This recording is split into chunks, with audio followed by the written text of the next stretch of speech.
ನೀನು ನಿನ್ನುಸಿರ ಧ್ಯಾನಿಸುವ ತೀರಾ ಸಾಮಾನ್ಯ ನಾನು.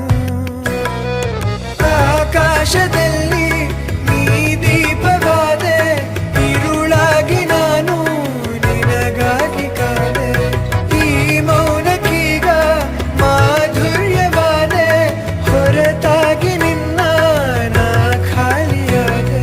ಸಿಹಿ ಕಹಿ ಏನಾದರೂ ಪ್ರತಿ ಕ್ಷಣ ಜೊತೆಯಾಗಿರು.